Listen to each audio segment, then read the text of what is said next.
The Gonzaga Socratic Club is modeled after the Oxford Socratic Club of the mid-1900s. If you've been before, you've heard me say this, right? This is like my spiel. So, we follow the Socratic injunction to follow the argument wherever it leads, including, strangely enough, if the argument leads us into the place where argument doesn't go. There's a paradox for you. Think about that one. So, we are interested in the Socratic Club, and also in the fact that we're a Jesuit Catholic institution. We're interested in the integration of faith and reason, the compatibility, the harmony of faith and reason. And that's sort of an abiding and repeated theme. If you've been to Socratic Clubs before, you know that we talk about this question. Today, my colleague, Dr. Duane Armitage of the Gonzaga Philosophy Department, is going to challenge that very thesis about the limitations of thinking of faith and reason as unified. So, a point of reference for what we're going to be talking about is the idea of fideism, which is, if you know your Latin, it means beliefism, which is kind of strange, right? So what's our account of what belief is? It's beliefism.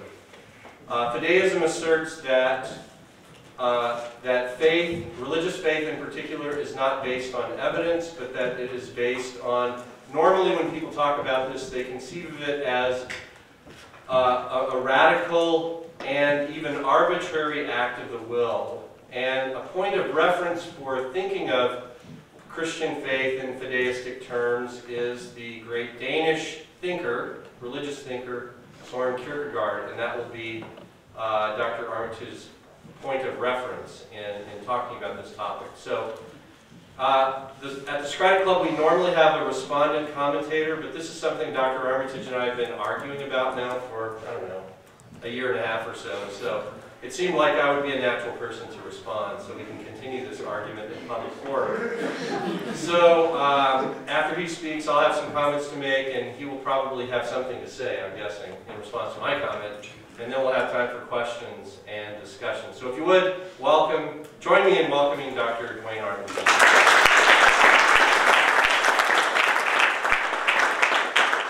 All right, so it all depends on how I deliver this first line. If not, you have to start the tape over and we start again. Joke. All right. The thesis of this talk is that faith is absurd. Faith is absurd. Faith is ultimately irrational. That is, faith has an element to it that is impenetrable by reason and rational thinking. This position is sometimes known as fideism. And I want to give an apologia, or a defense for it today. I think atheists are correct. So I'm agreeing with atheists when they say faith is ridiculous. Why? Because it is. It doesn't mean I don't believe it, but it's ridiculous. The relationship between faith and reason ought to be questioned and remains more complicated than a simple harmony. At a Jesuit school like Gonzaga, we always talk about the harmony between faith and reason. Indeed, at the Gonzaga Socratic Club, we continually affirm this harmony and unity between faith and reason. However, I want to, along with the existentialist philosopher Søren Kierkegaard, question that relationship, and more specifically, delimit it. Faith, if it is real authentic faith, according to Kierkegaard, contains irrationality, absurdity, and even offense. Faith is offensive, and it ought to be offensive. For Kierkegaard, faith is absurd. Moreover, faith is faith in the absurd. Precisely because the absurd concerns or has to do with paradox. Faith for Kierkegaard, and I'll read this slowly, is a paradoxical relation to a paradox, and thus absurd. Or an absurd relation to an absurdity, and as such paradoxical. Moreover, faith is not only absurd and paradoxical, but it is offensive. Okay, so that's the thesis. So let me give you a little context for the paper. That is, who am I responding to and why am I willing to go so far? I'm responding to the atheist who thinks religious faith is ridiculous, but also to the idea that the rational reasons for religious faith equally prove to be ridiculous. I agree that if one does not already have faith, any support given for faith, i.e. any rational defense or reason, is ultimately unconvincing. That is, one needs to already have faith in order to be convinced by the reasons of faith. For example, proofs of the existence of God, etc. It's not surprising, then, that atheism finds philosophic justifications for God pointless. Kierkegaard writes this quote, For if God does not exist, it would be, of course, impossible to prove it. And if he does exist, it would be folly to attempt it. It's from the philosophical fragments. We'll return to this point later. We said above, faith for Kierkegaard is ultimately absurd, paradoxical, and offensive. But what exactly is faith? So we first have to define faith. How does Kierkegaard understand the act of faith, and perhaps more importantly, the object of faith? Let me begin with a quote from Kierkegaard, so as to inoculate myself from what I anticipate, I know, will be Dr. Calhoun's response. Namely, that Kierkegaard isn't a fideist. We've argued about this for a year and a half. I think he's a fideist, and I want to, of course, argue that he is and convince you of that. And this quote will help me do so. So let's just see how far Kierkegaard goes with his fideism. Pay careful attention. I'm going to read this slowly. Everything hinges on this quote. And it's from his journal. So this is the authentic Kierkegaard. He's not using a pseudonym here. So, quote goes, "Therefore, rightly understood, there is nothing at all frightening in the category of the absurd. No, it is the very category of courage and enthusiasm. Take an analogy. Love makes one blind. Yes, but it is nevertheless a cursed thing to become blind. Well then, you can just diminish the blindness a little, so that one does not become entirely blind. But take care, for when you diminish the blindness, you also diminish the love, because true love makes one entirely blind. And true faith breathes healthfully and blessedly in the absurd. The weaker faith must peer and speculate, we could say reason, just like the weaker love, which does not have the courage to become entirely blind. For that very reason remains a weaker love, or because it is a weaker love, it does not become entirely blind." Kierkegaard is here making the analogy, of course, between faith and love. True faith, like true love, ought to make one entirely blind. If you diminish the blindness, you diminish the love. By analogy, if you diminish the absurdity of faith, you diminish the faith for Kierkegaard. True faith, like true love, ought to be entirely blind, or entirely absurd. We see then how far Kierkegaard wishes to go in describing faith as absurd. Now this brings us back to our original question. What is faith? What is authentic or true faith for Kierkegaard? Kierkegaard, the answer to this question, famously equates faith with his phrase, "Truth is subjectivity." Truth is subjectivity. Truth, he says, is subjectivity. Notice he doesn't say subjectivity. He doesn't say it's subjective or relative. He says it's subjectivity. For Kierkegaard, faith is equivalent to the idiom truth is subjectivity, or subjectivity is the truth. What does he mean by this phrase, truth is subjectivity, and how is such truth faith? For Kierkegaard, the key to interpreting the subjectivity of truth as faith concerns the category of relation. That is, for Kierkegaard, and this is the key, the subject's relation or relationship to the object, the truth, pure God, is more important than the object itself, or at least equally as important. Faith, then, is a relation to a truth. Faith is not about what one believes, but how one believes. Sometimes this is referred to as the fides qua creditor versus the fides quae creditor, that is, the faith by which I believe rather than the faith which is believed. Faith concerns the relationship to an object over the object itself, at least initially. The question for Kierkegaard is thus not what is the truth, but rather how do I relate to the truth? The truth, of course, here is God.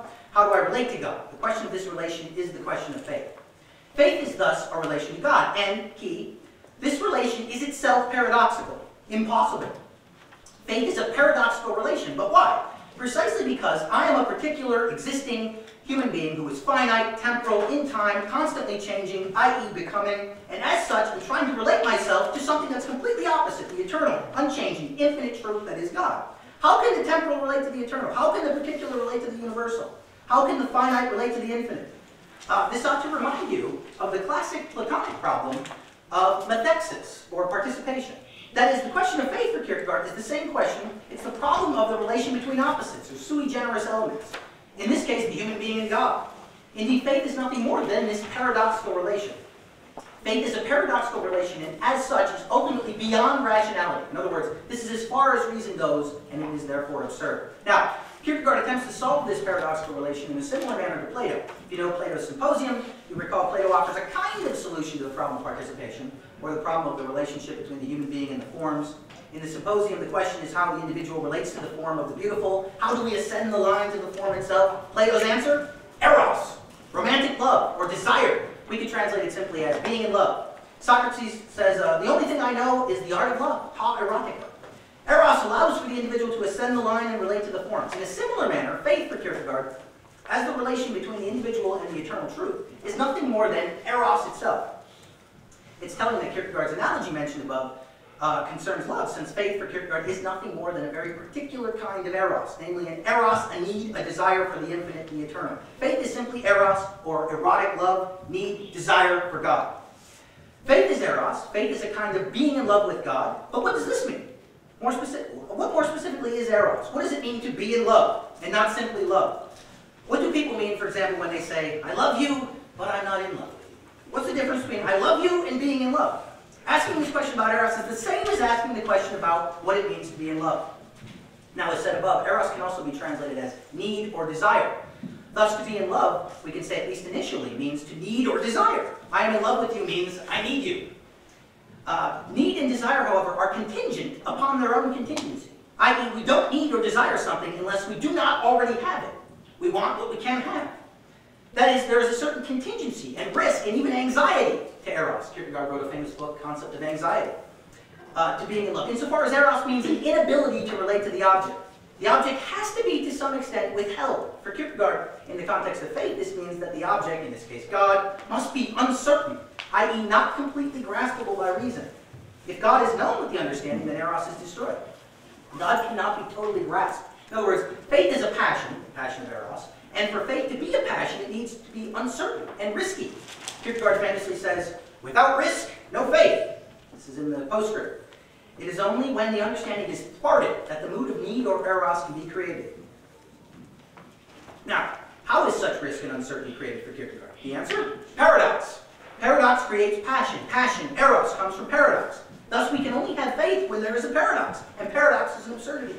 Reason has to be suspended, or even offended. Reason has to be thwarted. We'll come back to this in a minute. But this brings us to I think the most important element of faith, qua eros, namely mania. Eros is a kind of mania, or madness, or lunacy, or an insanity. When you're in love, you're insane. Faith, insofar as it is eros, involves what is almost to eros, namely mania or lunacy. Faith is a kind of lunacy, just as being in love is a kind of lunacy or madness. We often say, we're madly in love, or we're crazy for someone. There's even a song by CeeLo Green called Crazy. I'll make you crazy. In other words, is that not good? In other words, when you're in love, to some extent, you're insane. Faith, like being in love for Kierkegaard, is a kind of insanity. You break and suspend all the rules when you're in love. You do and believe crazy things. You look back, there's countless examples of people doing crazy things in the name of love. People, furthermore, do not fall in love necessarily for rational reasons. That is, it is impossible for most to explain why. I can give a rational account, list of reasons as to why they love their beloved. Now, this insanity of love perhaps also explains the propensity for religious violence, for religious faith to turn violent, simply because it is a kind of erotic lunacy. Indeed, faith for Kierkegaard is precisely this, an erotic lunacy that depends upon contingency, risk, and ultimately paradox and absurdity. Now, Kierkegaard's famous example of this, of the madness of faith, concerns the biblical story of the binding of Isaac in Genesis, where God tells Abraham to murder his own son. And Abraham's fidelity to God's command is in the end praised by God. Abraham, for Kierkegaard, is indeed the knight of faith, for he believes and acts on an absurdity, a paradox, namely that his beloved son of the promise must be murdered. And from the outside looking in, i.e. for those of us who do not have faith, this appears to be ridiculous.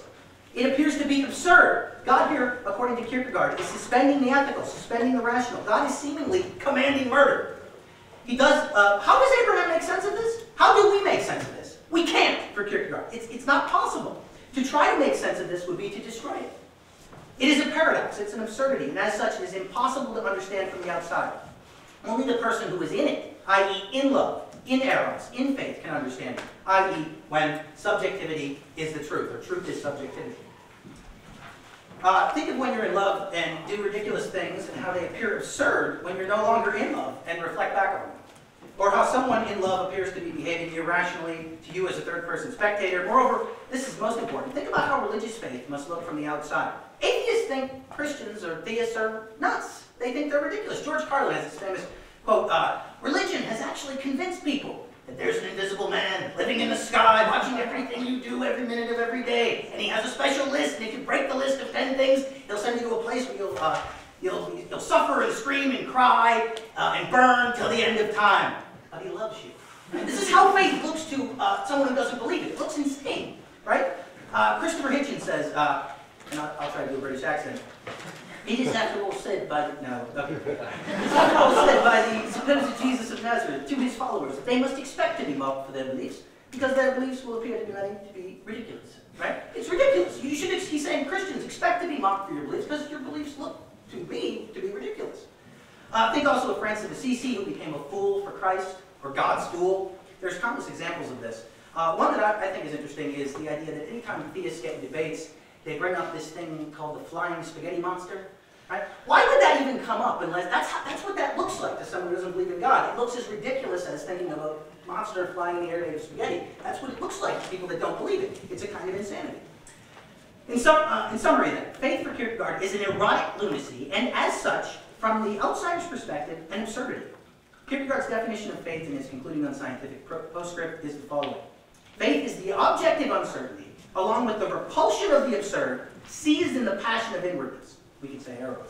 Now that we've briefly discussed what faith is, a passionate relation to of erotic lunacy to the infinite, I now want to consider faith in relation to a paradox a little bit more closely, specifically in relation to this repulsion of the absurd. Now for Kierkegaard, there are ultimately only two ways of having religious faith.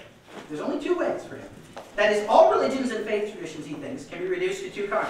The Socratic and the Christian. The Socratic and the Christian, or religiousness A and religiousness B, respectively. Both forms of religiousness are paradoxical, but only the Christian, the latter, is paradoxically paradoxical. We'll come back to this in a minute.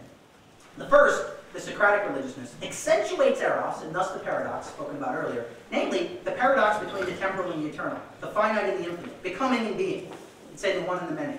All ways of expressing this relationship between the individual and God. Socratic faith is simply the recognition of the impossibility, the absurdity, the paradox, of the individual reaching God. Thus Socrates famously says, I know that I don't know, i.e. the individual in Socratic faith is aware of the infinite, God, and yet even more aware that he or she cannot reach the infinite, that reaching the infinite remains impossible, that relating to the infinite remains paradoxical, precisely because it involves the relation of two opposites. Socrates, as the exemplar of this faith, or of this kind of religiosity, remains aware of the particular, the paradoxical impossibility of relating to God. That is, Socrates is aware that relating to the eternal God as a temporal being is an absurdity. Thus, the Socratic faith of religion, say, is a paradox, and thus an absurdity, simply because it recognizes the impossibility of faith qua relation itself. The subject, in relation to the truth, remains a paradoxical absurdity. The subject cannot, by nature, by what it is in itself, relate to the object, and the recognition of this cannot marks the highest realm one can reach in religious faith for Kierkegaard that is not Christian. For such recognition serves to accentuate the eros or need for God. Recall that eros remains tethered to uncertainty, impossibility, and paradox. There are for Kierkegaard many attempts at relating to God, which usually involve the strict keeping of ethical mandates and codes, yet one who attempts to adhere to such codes or laws soon realizes the impossibility of such a task, or what Kierkegaard refers to as the irony of the law, i.e. the law commands what no one can fulfill. Indeed, St. Paul writes about the irony of the Mosaic law in Romans 7, where he notes that the law is doubly ironic in that not only does it command what no one can fulfill, but moreover it actually incites us to do the opposite of what it commands. Paul says, once I hear the command, do not covet, all of a sudden I want to covet. The law, which is good, actually causes death in me. It's Romans 7. The more one tries to keep the law, the more one recognizes the impossibility of keeping the law. Being good as a way of reaching the infinite, in other words, is impossible. The more one strives, the more of an absurdity it becomes. I can't even stay on a diet longer than a week. Keeping laws is impossible for Kierkegaard. I take that to be one. And yet the more the attempt to relate to God becomes absurd, the more the paradox, and thus eros, becomes heightened and stressed. Socratic religiousness, say, is the highest stress that an individual can feel in erotic lunacy toward the infinite eternal God. Now, at the outset, recall we said that faith is itself absurd, paradoxical, and offensive. But faith is also faith in the absurd, in the offensive, and in the paradoxical. What precisely is absurd, offensive, and paradoxical about the object of faith? So far, we've only seen that in Socratic religiousness, A, faith qua the individual's relation to God remains paradoxical. Yet Kierkegaard writes this: subjectivity is truth. The paradox came into existence through the relation of the eternal truth to the existing person. Let us now go further. Let us assume that the eternal existing truth is itself the paradox. That is, I'm going to read this slowly, but basically what he's saying is, you have, this is Socratic faith, the individual trying to relate to God, and this is impossible, right? There's a chasm here. The only thing that can bridge this chasm is erotic lunacy. What if this itself became the paradox? This trying to reach So this paradox of becoming and being, the individual and God, becomes itself the object of faith. And then you have a double eros, or what he calls religiousness being. So, I'll just read this very slowly. Take the Socratic paradox of the individual's impossible relationship to God, and make that itself the object of faith. That is, the object of faith is itself the paradox. Religiousness be, or Christian religiousness faith, is the paradoxical relation of the Socratic, but now related itself to the very same paradox, God and the individual. It is the individual paradoxically relating to a paradox, absurdly relating to an absurdity. Kierkegaard, from the outset, has been concerned with truth as subjectivity, or what the subject relation to truth. This relation proved paradoxical, yet what if the truth itself related to was itself the very same paradox of finitude and infinity, of becoming and being, of temporality and eternity, of the individual and God. Kierkegaard is speaking about Jesus. Jesus is the paradoxical object of faith for Kierkegaard, i.e. the incarnation, the God-man. That's exactly what that is, which is completely contradictory. The idea of God becoming human being completely contradictory for Kierkegaard. Paradoxical, absurd, and ultimately offensive. It's even offensive saying Jesus, right? But this is what he wants. He wants to incite anger. He wants to incite offense. This paradox, Kierkegaard writes, is reason's cross, and ultimately is believed against the understanding, and makes the offense manifest. The highest form of faith, then, for Kierkegaard, Christian faith, religiousness be, is not just paradoxical faith, but paradoxical faith in a paradox, and as such is absurd. Kierkegaard writes, what then is the absurd? The absurd is that the eternal truth has come into existence in time, that God has come into existence, has been born, has grown up, etc., has come into existence exactly as an individual human being, indistinguishable from any other. The absurdity of Jesus as the object of faith ultimately cannot be understood. So this is what I mean when I say Kierkegaard's Fides. It has to do with Jesus as the God-man. That's irrational. But rather only, faith cannot be understood, he says, but rather only existed. This should be sounding mildly fanatical at the moment, or at least fideistic. Indeed, Kierkegaard says, again, Christianity cannot be explained or understood, only existed in. Moreover, he says, Christianity does not want to be understood. So then there is a man who wants to have faith, he says, let the comedy begin. Faith then is not only absurd in that it expresses an impossible relation, but it's in the absurd itself. Christianity even goes further. It just gets better with the claims of when you get specifically down to it.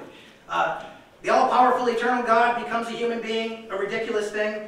And then the all-powerful God becomes absolutely weak and shamed in being crucified, right? This is subverting rational structures for Kierkegaard.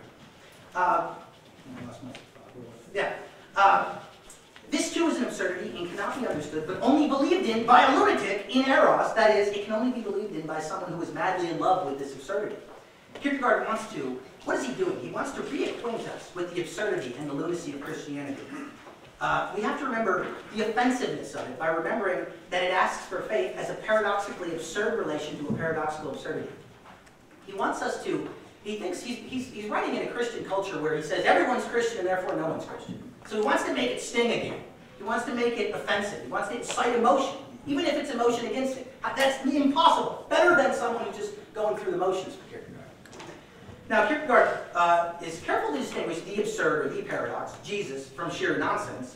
The absurd is not nonsense. The absurd, the category of the absurd, as Kierkegaard sometimes refers to it, is the absolute limits of reason itself. It's where reason recognizes its own end and shrinks back. Reason, we could say, self-destructs or self-deconstructs by the sheer recognition of its inability to traverse a certain boundary. Such recognition by reason is reason's own self-delimitation, and as such is wholly other than nonsense. That is, reason can only take one so far before a qualitative transition, or leap into a supra-rational passion. The passion of eros, qua faith, qua lunacy, is needed. This leap, or qualitative transition, marks a movement that cannot be rationally accounted for. It is the absolute limit of reason. Note, Kierkegaard is the one who coined the term leap of faith. What then is the role of reason vis-a-vis faith? Reason's role, ultimately, when leading to faith, in a very Kantian sense for Kierkegaard, is to limit itself in order to make room for faith, as a category of the absurd where that we are to relate to in the infinite passion of erotic lunacy, where we believe because it is absurd. Credo quia absurdum. Thanks. Now, a final point. You'll note here the irony of me giving a talk, presumably a rational talk, on the irrationality of faith. But again, I'm attempting, along with Kierkegaard, to show reason's limit vis-a-vis faith. That is, that there's an element of faith that simply cannot be understood, for it means a kind of madness or lunacy particular to the nature of faith itself as eros or the divine. Such faith is absurd, moreover, in the absurd, and appears certainly to the unbeliever as irrational, insane, and, most importantly, offensive. But this is precisely why Kierkegaard is such a great phenomenologist of faith, since he agrees with the atheist who is looking at faith from the outside. Faith is absurd and offensive. It's what crazy people do and believe.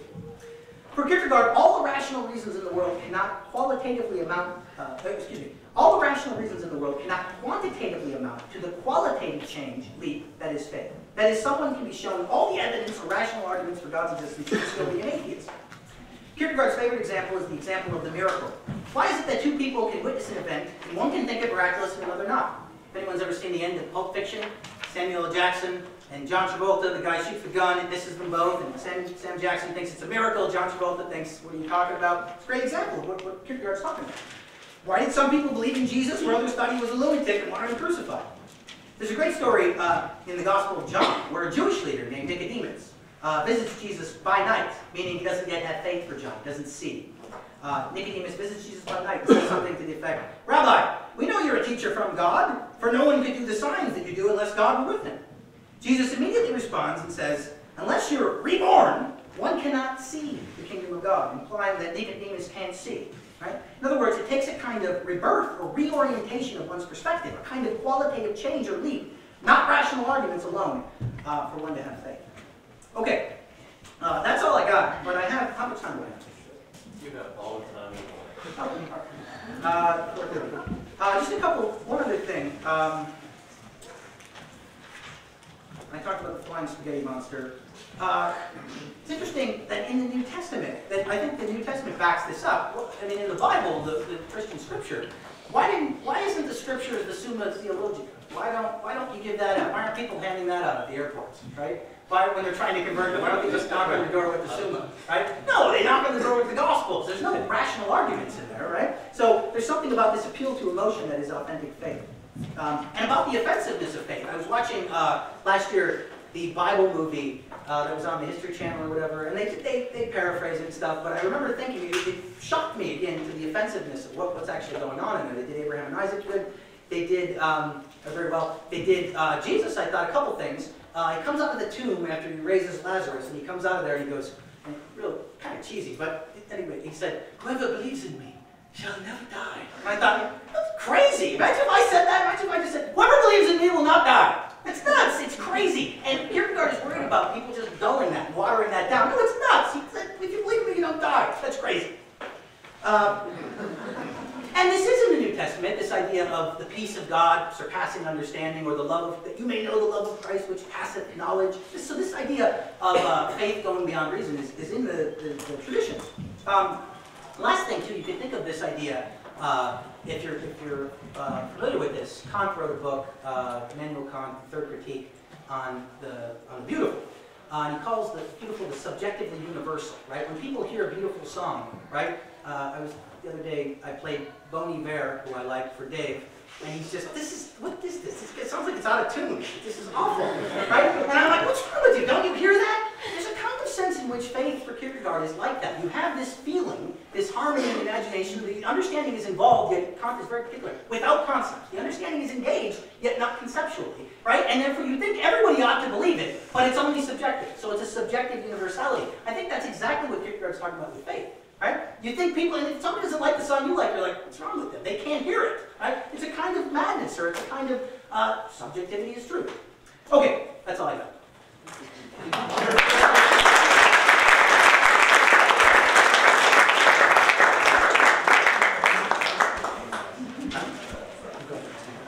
Okay.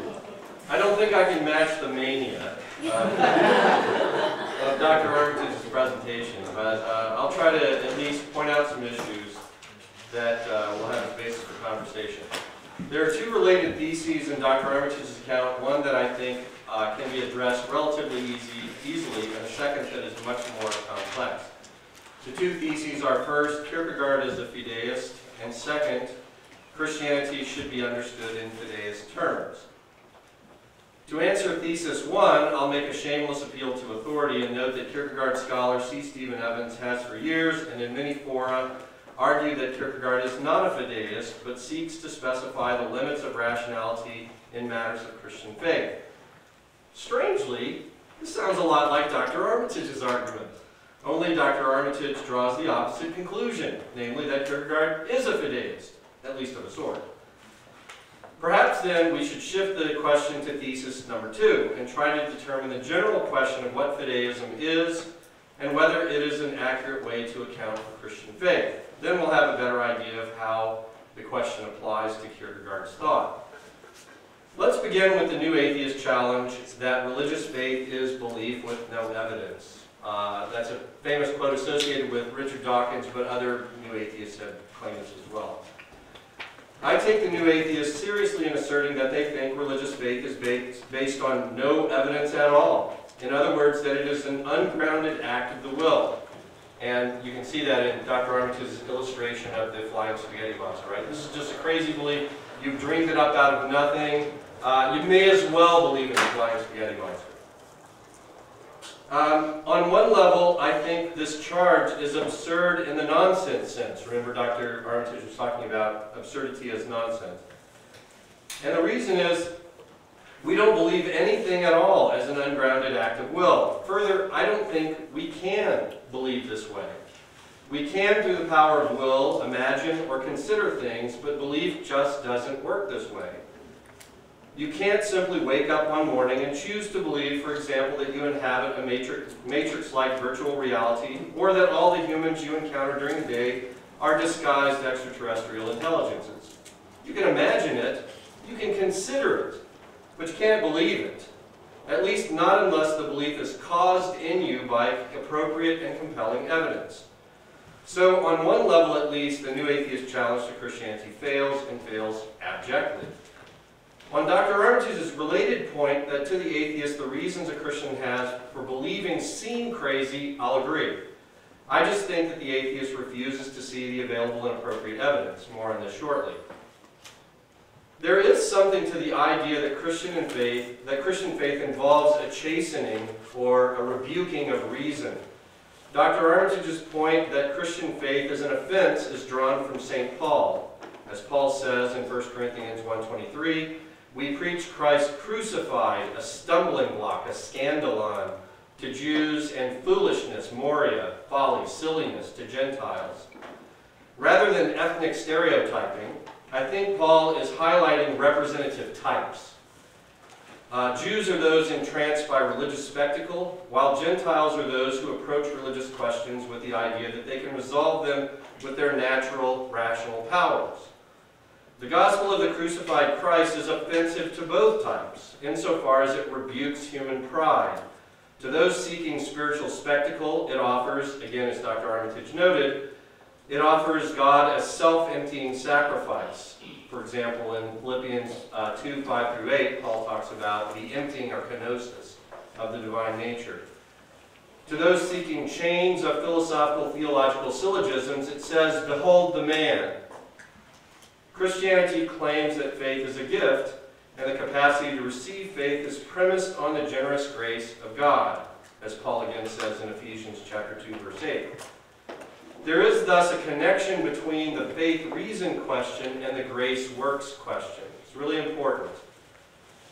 The Christian gospel claims that no amount of human effort or achievement can satisfy the demands of God's holiness. And again, that's something Dr. Armitage was referring to.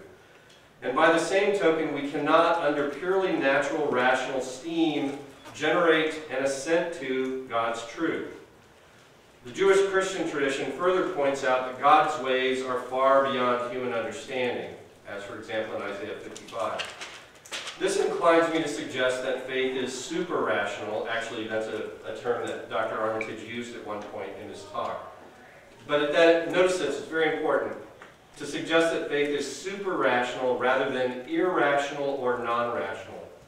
Let me try to develop this idea a bit. Perhaps the best pathway is through Dr. Armitage's account of Kierkegaard's comparison of faith to romantic love. I think we understand the basic idea about craziness in love. To the extent that a supposed romantic lover is calculating or tries to appeal to evidentiary considerations, he or she attenuates or even destroys the passionate interestedness of genuine love.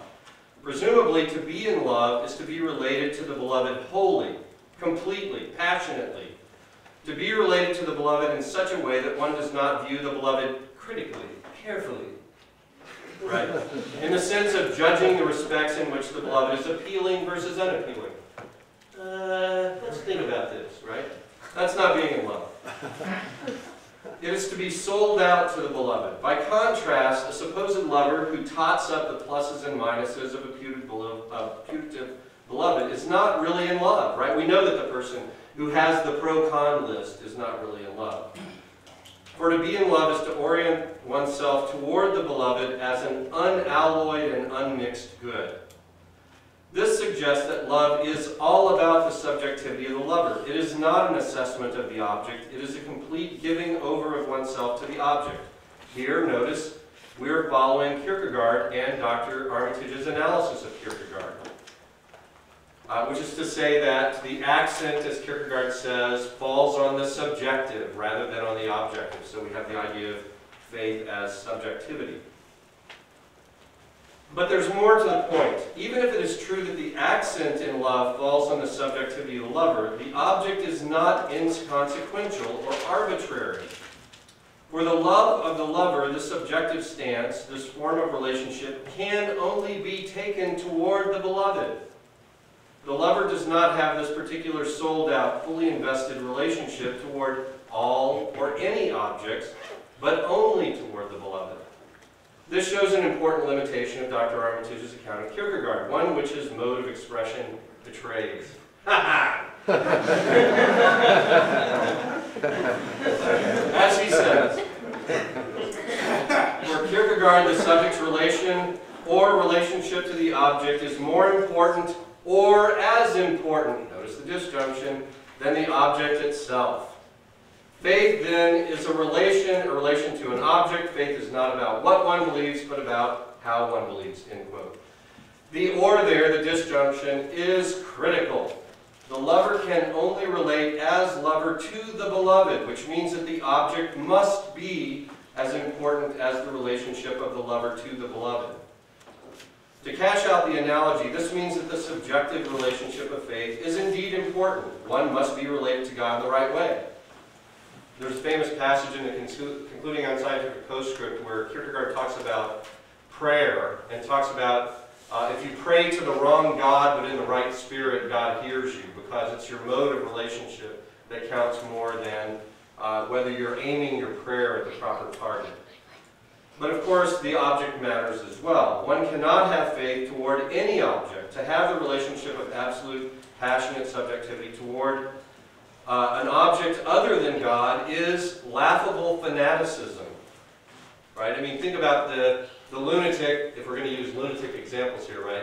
Think about the lunatic in the asylum who says, I'm God.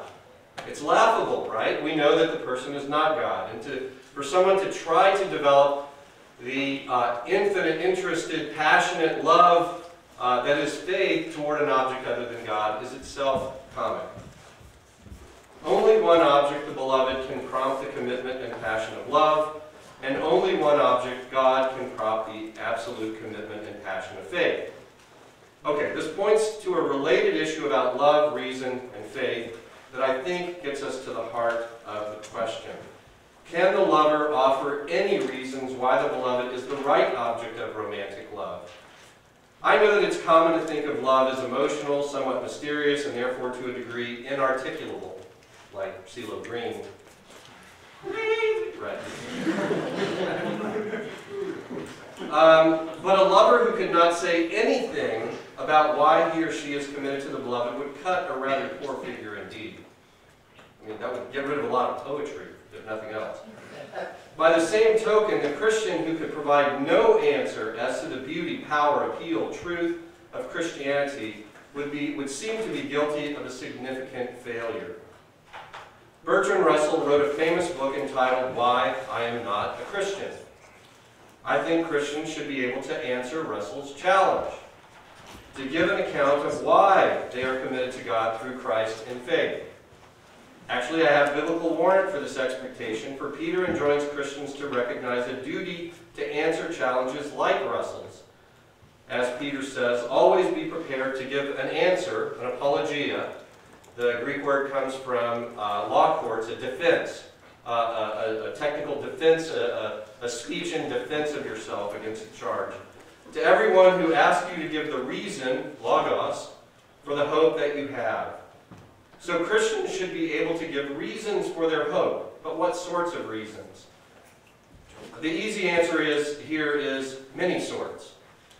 To keep things simple, however, I'll suggest two general classes.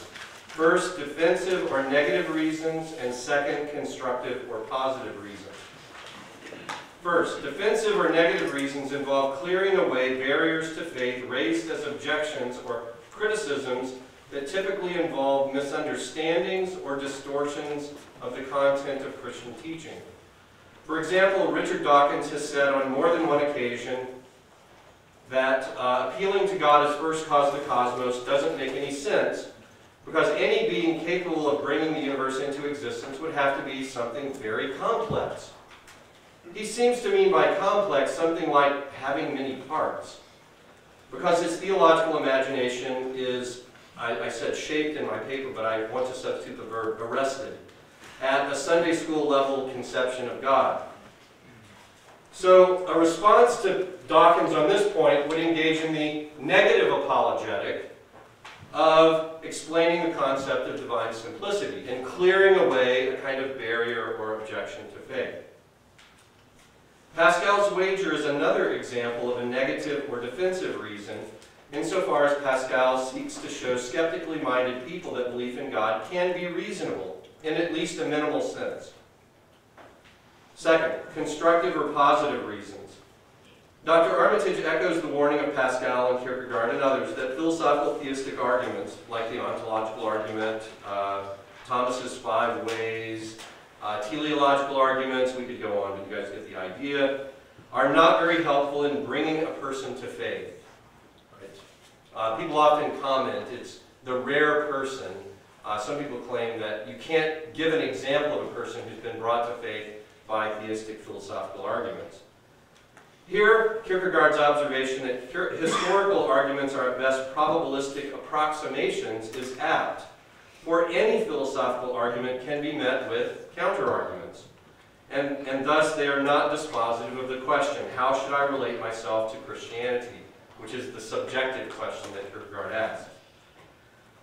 Just as the lover should be able to answer in some way the question, what drew you to your beloved, so a Christian, however, should be able to answer the question, what drew you to Jesus? Or even, what drew you to God through Christ as mediator? The Gospels are full of examples of how Jesus' authoritative teaching, his actions, his wisdom, his compassion drew people to him. In many cases, the reason one has for seeing Jesus in this way will be deeply and idiosyncratically personal. And I think this is part of what Kierkegaard means by talking about faith as subjective. For example, the Samaritan woman's testimony in John chapter 4 could be paraphrased. She doesn't say this, but she, in a sense, is saying when she tells the people in her village, come and see the man who told me about myself. Really what she's saying, I think, is Jesus is a person who saw me like no other person ever has. That's a positive piece of evidence or apologetic. But there are also broader reasons to which one can appeal, such as the general resonance of Jesus' message with our experience of the human condition, along the lines that Paul uses in his message to the Epicureans and Stoics on Mars Hill in Athens in Acts 17. And there are other examples I have. I mean, I think this is the really interesting stuff. What kinds of positive arguments can we offer? But I'll have to leave it at that for now. One final point. I suspect that the main motivation for Kierkegaard's use of the faith-love analogy is not to claim that faith or love is not based on reasons. If anything, as I've tried to suggest, the analogy suggests that it is, if we can give reasons for why a certain person is the beloved. Rather, his point is that once we make the commitment of love or faith, we risk well-deserved ridicule if we vacillate in our commitment based on changing experiential circumstances. After all, in the quote that Dr. Armitage read to us, Kierkegaard notes that love makes one blind, not that one comes to love blind. I think that's a very important distinction. We fall in love for reasons, even if we find it difficult to articulate those reasons, and those reasons are real. However, once the commitment is made in eros to another human being, or in faith to God, once the commitment is made, it is comic to base the continuation or cessation of one's commitment on the vagaries of one's circumstances. Love and faith require a courage beyond this. The courage to, as Kierkegaard puts it, become entirely blind, to reach the point where your commitment is unshakable. This is the faith that Abraham exhibits, and it is a high calling. I'm confident that on this point, Dr. Armitage and I agree. Thank you.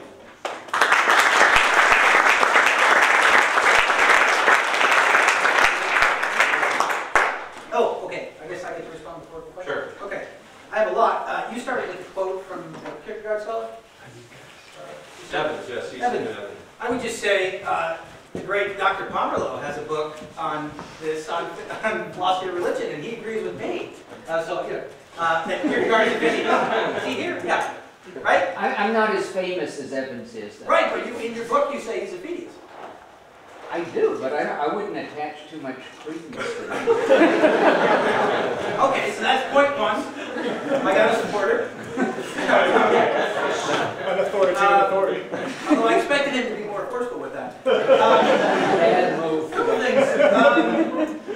You're right, people can offer reasons for their faith, right? But think about when they do. They sound crazy to someone who doesn't have faith. Like if you think about, I don't know if anybody doesn't believe or the opposite, atheists and theists think each other are crazy. So when you're telling an atheist, I've seen it a million times, I've seen people try to convince people of religion. I'm not saying they shouldn't, but proselytize. But when they do, most of the time people look at them like they're crazy. And you know, you just have to read this. It's just, you know, notice what the Samaritan woman says in John 4.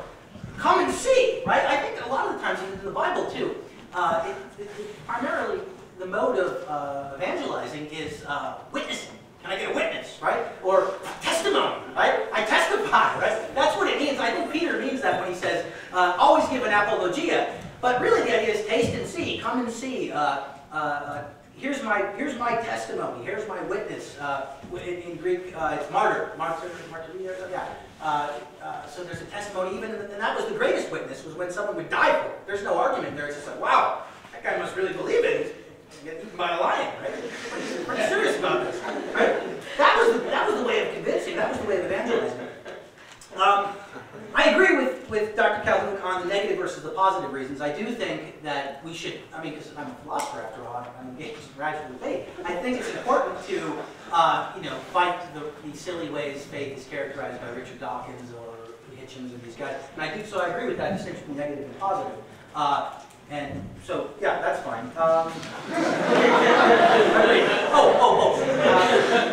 Wait, what? I just scored a point. Oh, yes, however, I also want to say this, that what I think Kierkegaard is so good at is, and what I'm doing here is giving a phenomenology or a descriptive analysis of religious faith, right? I don't want to say this, which I am, but I think this is the way it is. I just think, I want to see this talk, or I want to think of Kierkegaard as a great phenomenologist of religious faith. So when he's talking about why you can't give reasons, he's not prescribing, and I'm not prescribing, but primarily describing. I'm not saying we ought not to. I'm saying this is what is the case primarily.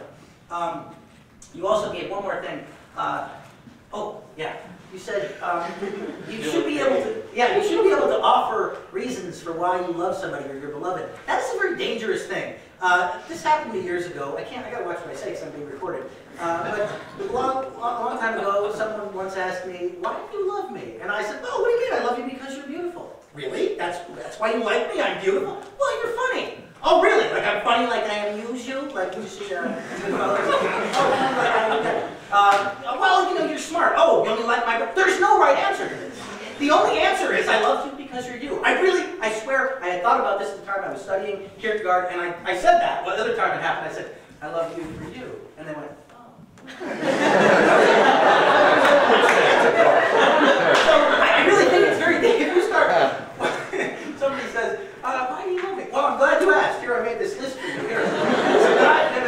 It's like the difference. I think what Kierkegaard is getting at here is, it's like the difference between a resume and meeting someone in person. You can look a certain way on a resume, and you meet someone in person, they're completely different. There's a different experience. And one last thing. You talked about that the person itself, or the evidence itself of, for example, Jesus or the beloved is the reason. I agree with that. But that's not reason, that's an equivocal sense of reason than it is than giving arguments about Jesus. That's tantamount to come and see. Look, see, here's my testimony, right? So reason there, I think, is being used differently. I think you can say, yes, the reason for faith is God or Jesus, but I don't think that's a reason for that faith. Does that make sense? Or a reason about that. Yeah. So it's more like an intuitive reasoning, or what's called ratio superior versus ratio inferior, discursive reasoning. You just see it in the intuition, and insofar as that is the cause, it is the reason or the belief. That's it. Not the clock again. Oh, wow. Yeah. Wait, who's taking the questions? Fire away. You Well, no, you're in charge. Go ahead. I don't like it. Go ahead. So just to pick up on that last point, you said a lot about what Kierkegaard has to say about faith, but you didn't say a whole lot about what he has to say about reason. Yeah. So what's the operative use of reason in his thinking? Are we talking logical deduction? That's a pretty reductive version of reason. So say something about that so that we can see maybe if there's any connection between his own notion of rationality and his own notion of faith, and then how we might problematize both. Okay, the primary answer to that, and I'll let you go too, is I don't know. I don't know the answer to that question. I've been trying to figure it out, but it's a great question. It's bothering me because he writes under pseudonyms, right? And so you never know what he really thinks. Now, well, I'll tell you what I think he thinks in a second, but what he's trying to do primarily through ironic discourse or indirect communication, what he calls it, is use reason as a tool, like as a ladder that you can just kick away. He's trying to invoke a mood in us, right? It's like Nietzsche comes after Kierkegaard and says, I want to wound you with my words. So he's trying to do anything to give you this experience. How do you make somebody have an emotional experience about what you're writing? That's what he's trying to do. So reason is a rhetorical tool for him. You can almost say he collapses, one way he goes, he collapses reason into rhetoric. He's just trying to affect that in you. Another way is what I think is the Lutheran way, because he's a good Lutheran, and Luther began his Reformation against the Catholic Church's appropriation of Aristotle and rationality. So deconstruction is a Lutheran term, right, that Heidegger gets from Luther, and Kierkegaard, of course, is familiar with this. And so what he wants to do is disentangle or deconstruct faith's wedding overly being sutured to rationality, I think. So in that sense, reason can get you to a certain point, and like in a very Kantian sense. And sometimes when I read Kierkegaard, especially the journals, I think he's a Kantian, because he's trying to delimit reason and say, okay, look, we can say this, we can say this, we can say this. Like you said, negative, we can give negative reasons, but if we try starting to say, here's how you prove God, right? And there's a problem with that. Like Kant shows that proofs for the existence of God are silly because they suppose they all collapse into the ontological. The ontological thinks existence is a predicate. We know, of course, that's not the case. So that's my answer.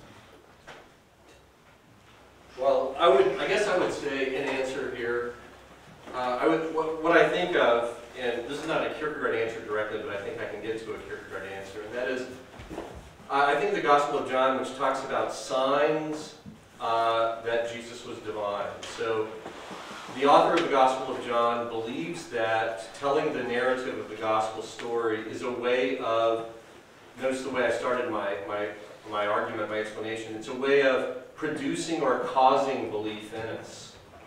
And I think that, this is a way, if we're trying to get at the sense in which Kierkegaard is a fideist, I think he's arguing for the limits of reason. But he also believes that reason can be used to cause belief in us, in the sense actually that you were talking about. And I would say I don't disagree with the way Dr. Armitage put it, except that I don't think it's a simple matter of rhetoric and emotion. If we're not careful, we can turn Kierkegaard's works into just rhetorical. It'd be amazing. I think there'd be an amazing irony here that the guy wrote thousands of pages that are not really making any arguments at all. It's just ways of saying, it's ways of goading us or something like that. I think Kierkegaard would say that, of course, human persons are richer. We are not Cartesian res cogitans. We're not thinking things. And so any appeal to us that goads us into believing is going to be partly rational, partly emotive, partly spiritual. It's going to have all these dimensions to it. And I think Kierkegaard would acknowledge that if he were speaking in his own voice. We do have the problem with the pseudonyms here, but if he were speaking in his own voice, I think that's the sense ultimately that I'm going to say he's a fideist, that he's arguing for the limits of reason, and yet he believes reason can be used as one of, if you want to think of it this way, a rich toolbox of resources that we can direct, goad, cause belief in people. But ultimately, I mean, even there, I have to be careful about that language, because notice that sounds very Aristotelian. And Kierkegaard, like Luther, is going to say we have to remember the point about grace and the chastening of reason here. That we can, or Kierkegaard, right, writing the concluding unscientific postscript, can seek to produce a belief in other people. But Kierkegaard knows that he always does that as a servant of God. And God, in his grace and power, will use the work of Kierkegaard as he sees fit. And so to one person, almost like what you said, about the atheist, one person will read the concluding unscientific postscript and say, this is the most convoluted crap I've ever encountered in my life. It doesn't, I mean, even if I'm inclined to Christianity, this isn't going to help me. But someone else, like Dr. Armitage or me, right, reads the postscript and says, this gives me a way to make sense of some things I've been trying to understand. And it pushes me toward, or helps cause in me, belief. Dr. Henning, go ahead. So Yeah, sure. I have one quick question, one long question. So choose your adventure. You can pick one to answer. So the first one is on ISIS. Are ISIS fighters more faithful for Kierkegaard than the ordinary Sunday churchgoer? Being right, it seemed like they fit a lot of the description you had. So do we have the resources within Kierkegaard to decide what constitutes good faith, bad faith, or would they be more faith-filled given the account you give? That's question quick number one. Number two is on the model of love you chose, Eros. And so I came to a project looking at two figures, person like who both used love as sort of as the account of cosmological teleology. But one of them chose Eros and one of them chose agape as the model of love to use for describing what that cosmological teleological orientation was. I found it interesting and tried to think more about why they might choose different ones. So Eros, it seems like in the Greek tradition, as far as I understand it, which is only so far, but it seems like that's the model of love where you love the infinitely other and it moves you because it's perfection, right? But it moves without itself being moved. And that's why Aristotle picks it for the unmoved mover, because it's that which can move without itself being moved. So the erotic relationship is modeled there, but it could also be that erotic form of friendship that talks about in the Nicean ethics, which, right, that I could fall in and out of love. Whichever we want to pick, both of them seem like they're about being moved without moving the other. Whereas agape, as far as I understand it, and the reason why it seems like Peirce picks it, is that it seems like he cites what he calls the ontological gospel or John as a better model of love, because it seems to me it's more symmetrical. It moves while itself being moved, and it's a more intimate relationship, and maybe it's a more parental model instead of an erotic sense that you get from the Greeks. And so I'm just curious whether, I guess this question would be, would Kierkegaard's account of faith change if we change the model of love that we're using as its basis? And would it undermine or support your thesis? I'm not entirely sure. Yes, it would. Undermine it or it would undermine it. Yeah, and here's why. Well, let me answer your first question first about ISIS, because that's kind of what I'm thinking of here. Is I wanted to give. Sorry, I'm chewing these. I do think Kierkegaard is giving us a good phenomenology, and I do think you can say, I think, why do people do these things in the name of religion? And so the big debate between theists and atheists are, look at the crazy things people do in the name of religion. I want to say, no, that's right. Because of the religious emotion, people care so much about this, they're willing to do crazy things, right? Even violent things. Now, that's a better model of faith, right? Or that's more faith-filled, right? Well, I would say that for Kierkegaard, yes. No, wait, hold on. I think that is faith. Faith is this connection to Eros, right? The more crazy it is, the more faithful it is. Yeah. The more nut, right? The more manic, the more mania, the more absurd, the more. Yes, but let me qualify.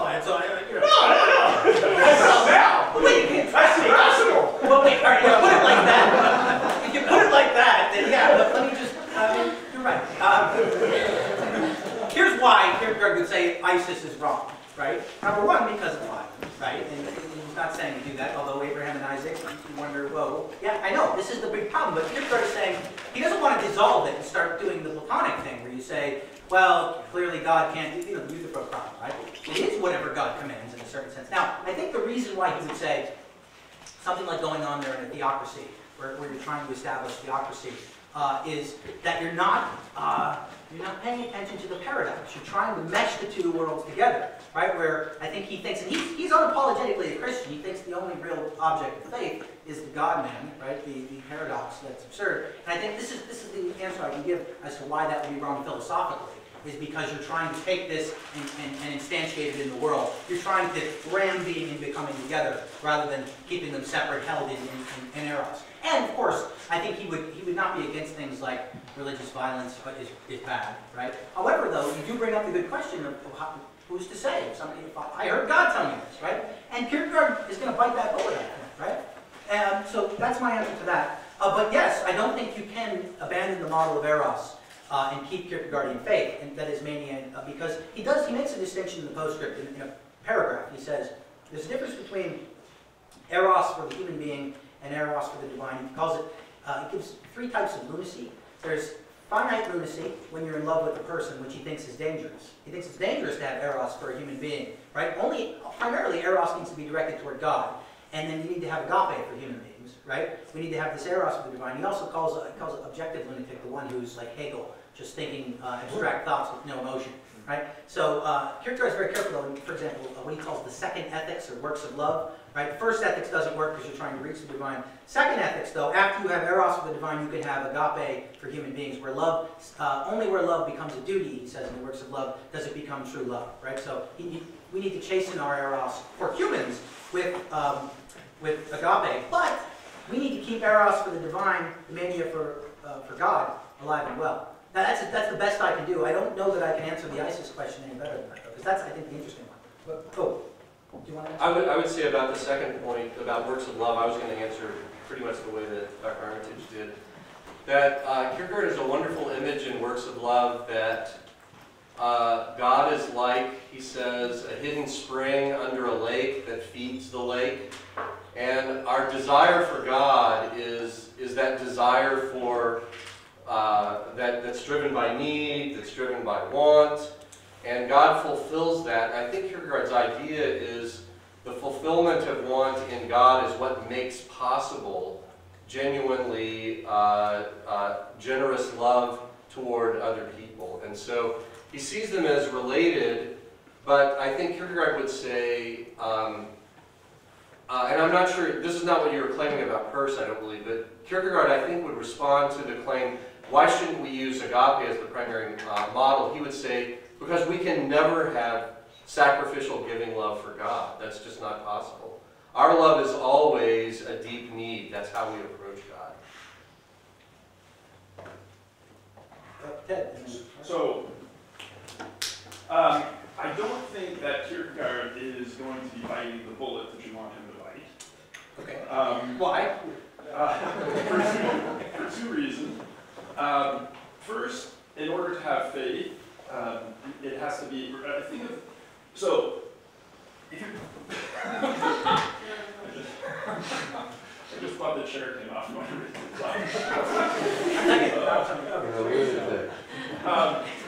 So, was I talking now? You said you don't think Kierkegaard is going to bite the bullet. And here's 2 reasons. So, Reason number 1. Reason number 1. Hit me with it. Reason number 1 is, if you look at what he says about Abraham, he's hearing the voice of God. The voice of God is telling him to sacrifice his son. But he has to have that love for his son in order for it to be a sacrifice. Any old random voices that you're hearing in your head that's telling you to kill somebody is not going to qualify in that sense. Unless you have that love for that which you'd be sacrificing, it isn't a sacrifice. So there's no faith involved in that. So that's one reason. And I have a second. That's a good point. Before I almost fell off the chair. Could I add to that, actually?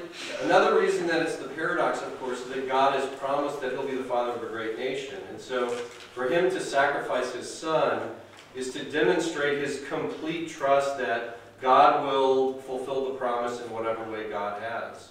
So I think you're right that helps us with the ISIS case, that crazy people doing crazy things are not necessarily, that's not a demonstration of faith. And to go back to the Abraham example, something else I think is critically important is we often, because the biblical narrative about the Abraham story is very sketchy, we often have this idea that God, out of nowhere, just sort of knocks on Abraham's door and says, "Dude, go to some weird place and I'll tell you about it later." And I think that the way the story unfolds, we can see that Abraham is able to trust God precisely because he has a relationship with God already. So there are reasons for the faith relationship. It's not as though it starts with God saying, "I know you've never heard of me before or heard anything about me, but kill your kid." Right?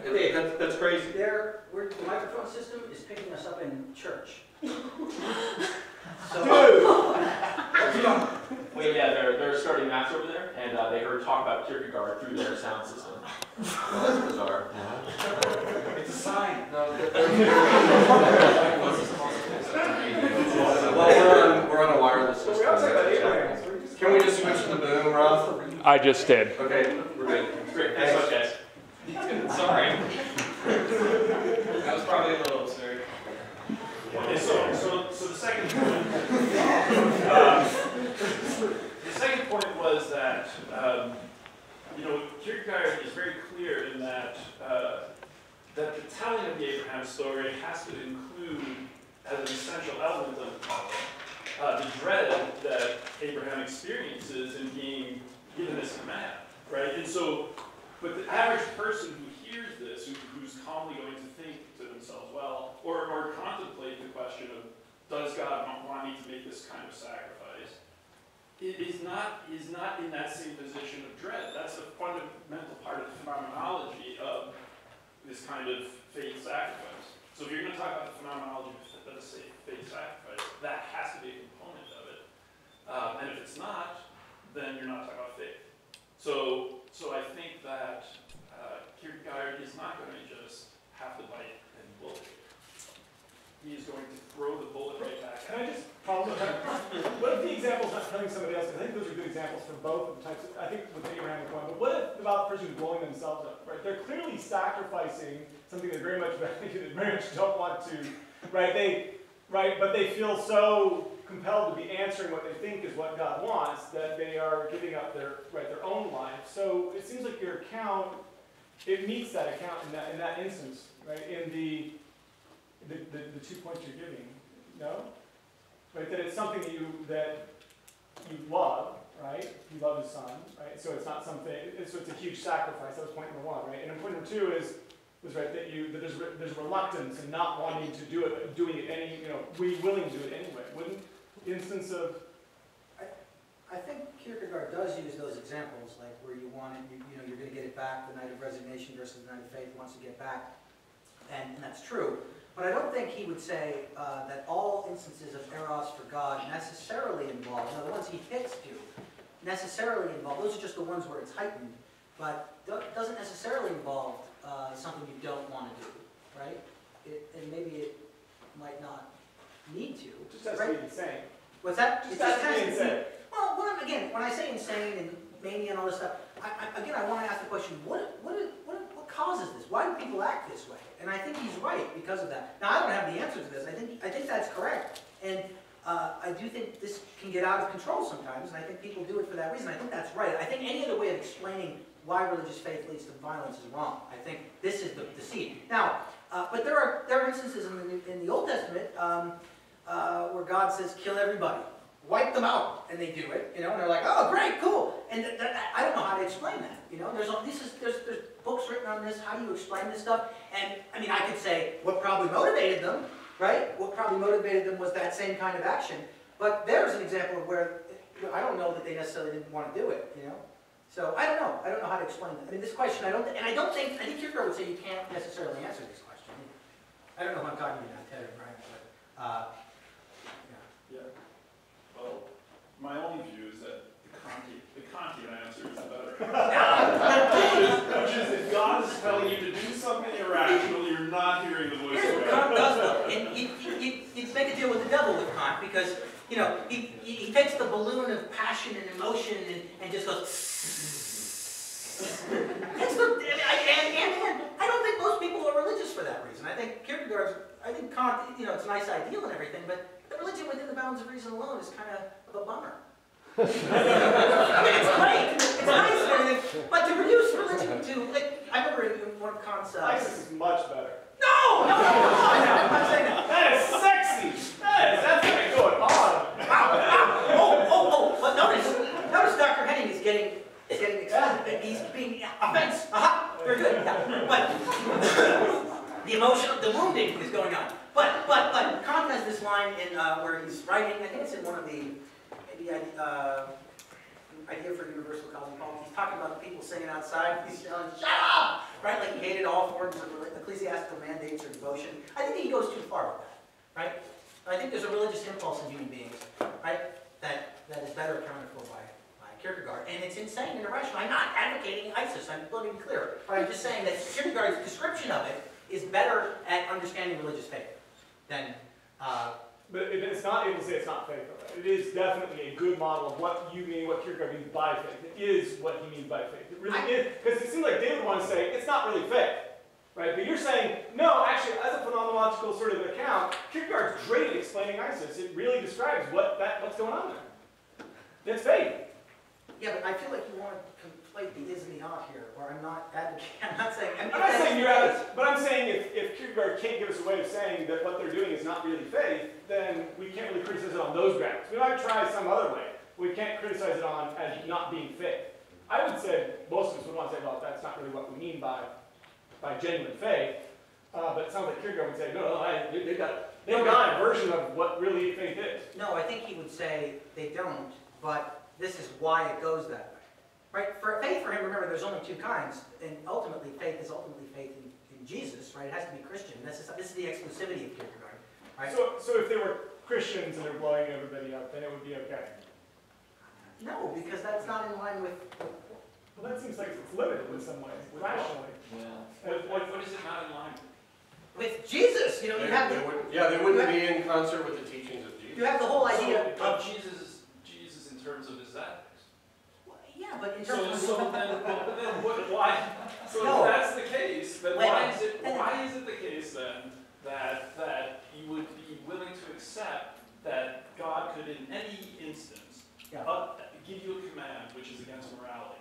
If the whole reason why you're going to object to ISIS is because it's against the ethics of Christianity, why would God give you an immoral command make any sense at all? Thomas Aquinas agrees with Kierkegaard on this, just to be clear. That divine authority is higher than human authority or human reason, when he has his glosses on the Abraham story. But Jesus, the whole story of Jesus is that he is not the kind of person who is going, the whole, I mean, if you start killing in the name of, and I understand people make this move all the time, and it doesn't sound very convincing, but you're killing in the name of nonviolence, because the whole point is I'm going to die, and I'm not going to be the king, the leader, the messiah. The whole meaning of Messiah, Jesus Christ, or Messiah, Jesus, is tied up with a certain way of life, or existed in. So that's why I take Kierkegaard when he says Christianity has to be existed in that sense. It's not on, I don't mean to say there's just fidelity to Jesus like this, and there's no connection to the ethical and to the rational and things like this. But the primary motivation for it is that. Does that make sense? Mark has been trying to get in here for a while. Thank you for a very provocative and interesting presentation. My question concerns the meaning of the word absurd and paradoxical, especially when you make the claim, or Kierkegaard makes the claim, that the Christian faith is absurd or paradoxical. And I have two things I want to ask about that. The first one goes back to a point that Dave made with respect to the distinction between being above reason and being against reason. That these are two very different things, and when you say paradoxical, or Kierkegaard says paradoxical or absurd, which one are you saying? Merely being above reason is something that is endorsed by the entire tradition. That's the meaning of the word mystery, that it goes beyond the limits of reason, that we're not within the limits of reason alone, as the Kantian phrase is, that there are things about God that faith reveals that are beyond reason, but they don't contradict reason. That reason doesn't say that A has to be true, and faith says that not A is true. So which is it when you're saying that the Christian faith is paradoxical, or Kierkegaard is saying that? Because it seems like you wanted to defend Kierkegaard on that point. And my second point about the meaning of paradoxical or absurd concerns the way you were phrasing it. Quite a few times you would say that this appears to be absurd from the outside, or from the outsider's perspective, this seems to be paradoxical. Well, is it paradoxical, or does it just seem to be paradoxical or absurd from the outsider's perspective, and not really paradoxical or absurd? Yeah, I tried to cut you off there because I can't remember the whole question. Okay, well, I can repeat things I remember. Yeah, Kierkegaard seems to talk both ways, right? And other times he'll say, it's not absurd in itself. Of course, to God, it's completely, it makes perfect sense. And in that sense, it is supra-rational. Other times, though, and you could, I'm not sure about this. I think you could say, you could chalk it up to rhetoric, that he wants to offend and wound and incite this, get everybody going again, right? Make people, if you start saying that the God-man is offensive and irrational, it makes people reconsider it. So it could be a purely rhetorical move. And at times he says both, right? Take, for example, though, let's talk about the rational, like you were talking about, there are the axioms of faith which are not contradictory to reason, but that they're not irrational, right? Certainly from the outside looking in, people from other faith traditions, I was talking about the Trinity, for example. Let's take that one, which there's an attempt at Nicaea and what's the one after that, Constantinople and whatever, and Chalcedon to explain these things. And at the end of the day, they don't really explain anything, right? I mean, three hypostases and one ousia. What does that mean? What's a hypostasis? I remember when I was in grad school, I was asking everybody what a hypostasis was vis-a-vis ousia, and it comes out to 3 and 1. But it doesn't say anything really. Or transubstantiation. What does it mean? Take the Eucharist. Eucharist is a great example of an absurdity. It kind of isn't a paradox or an absurdity. But what do you mean by that? Well, I'm saying, Maybe. Well, I'm just saying, it doesn't. Are we really saying anything? I mean, you could say, is it? In other words, am I really giving a rational account when I say the substance of the bread changes to the substance? What's substance mean here? It's ambiguous. In other words, the Eastern Catholics say, this is the mystery, like you're saying. And so all you're doing is simply saying it's not irrational. Well, so we can't fully explain it. That's what you mean by irrational or paradoxical. I don't think we can explain it at all, in some sense. I think we can apparently explain it, but when you push it, it doesn't mean anything. I think it can only be believed. And in that sense, I think. Well, how can you believe anything how can you believe something that doesn't mean anything? That's the fideism. That's the point. It means something. It emotionally affects you. I strongly disagree with that. I mean, what does it mean to believe something that you Good. don't know what it means at all? I mean, I take your point that we can't understand it completely. But if it means nothing, then your faith means nothing. Could I just add to that? Sure. My question? Yeah. Just that notion. What does Kierkegaard mean by absurdity? Does he mean logically contrary to something?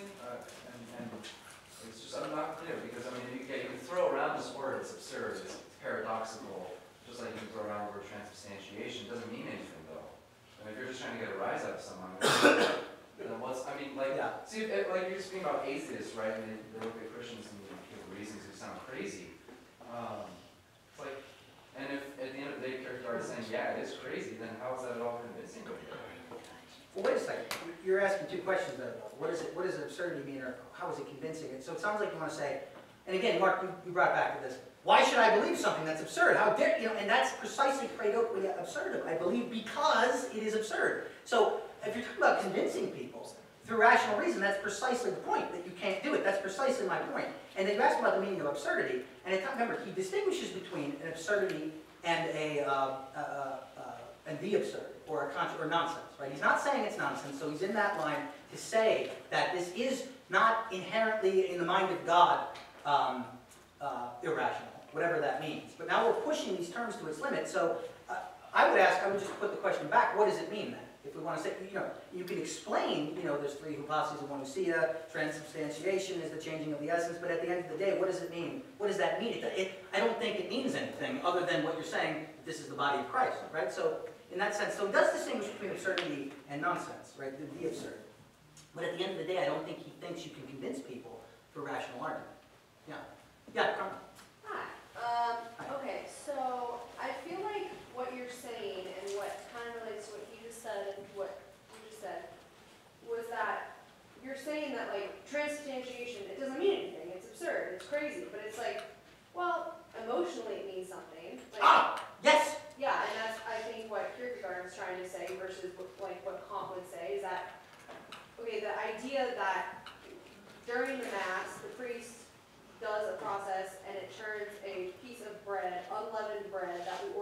some like Catholic website into like literally the body of Christ, and then we put that into our bodies, that is absurd. Like, that's crazy. But then why do I go to Mass on Sunday? Exactly.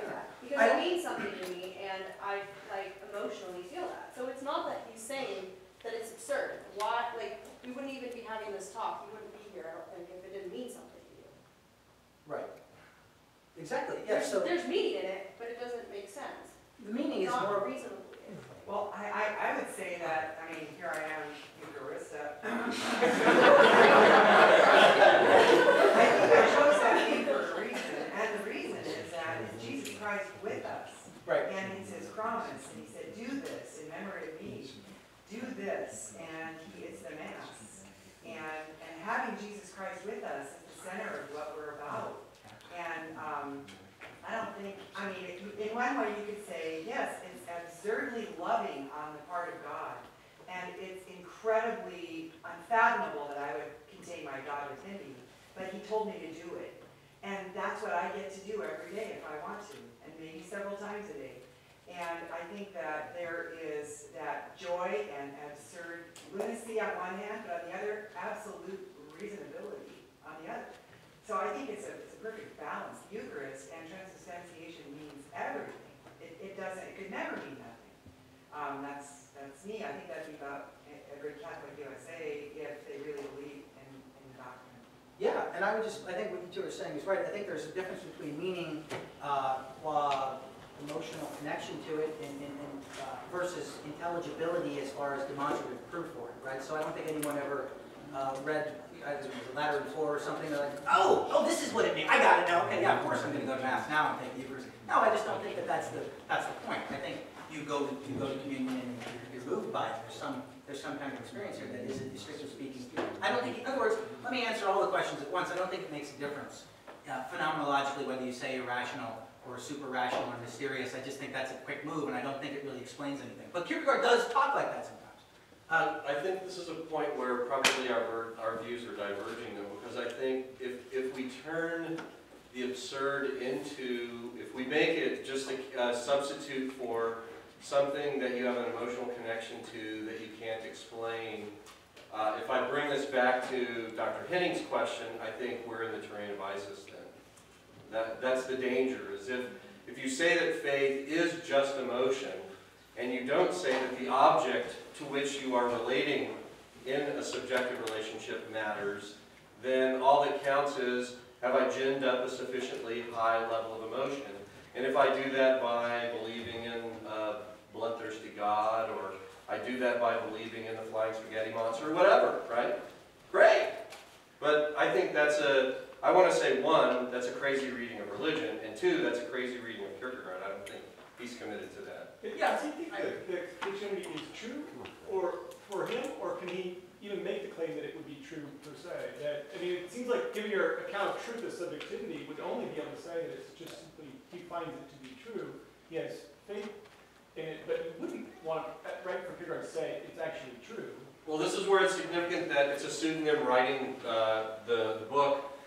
And he actually says, when he's talking about, he's inspired in this by Lessing, a couple of comments by Lessing. And one that he wants to make is that truth is a system for God. And so this point about God sees everything and it's all very clear to him. And we have to approach that because we are subjects. And this is part of the rhetorical project of Kierkegaard, is he wants to challenge us as subjects.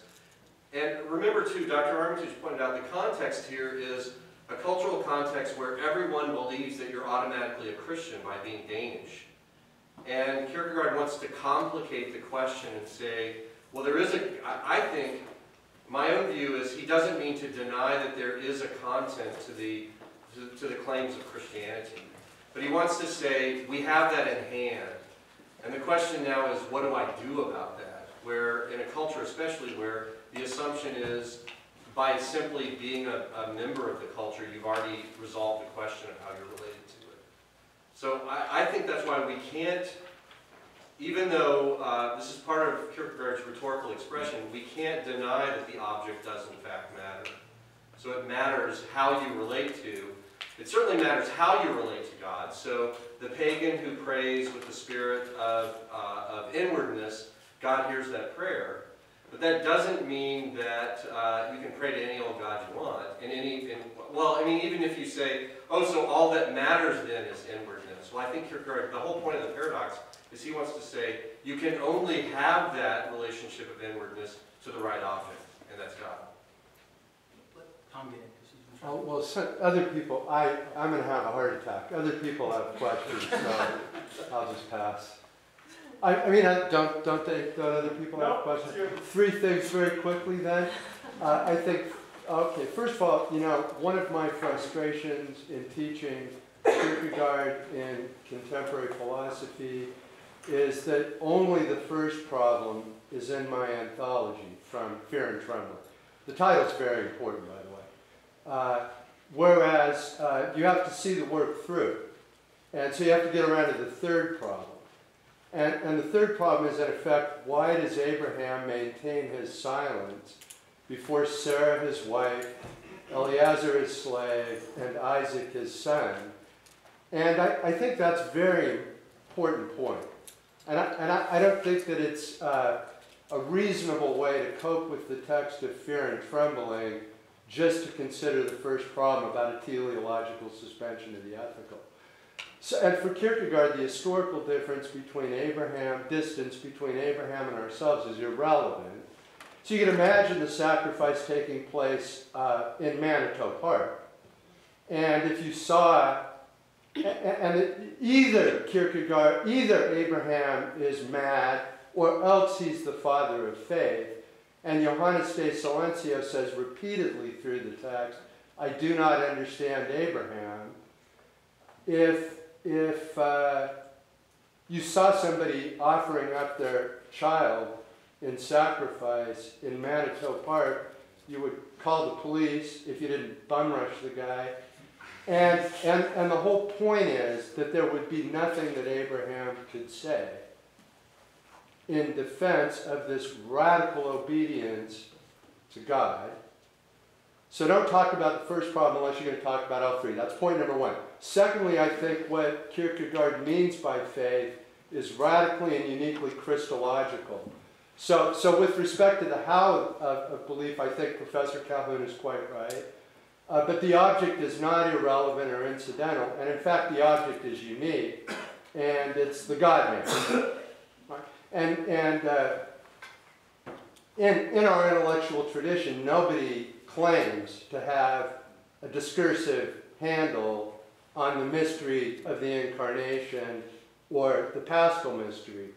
So thirdly then, and then I better quit. Thirdly, you know, the alternatives are not either Kierkegaard or Kant or Tertullian, for crying out loud. And you did mention St. Thomas, but only in passing.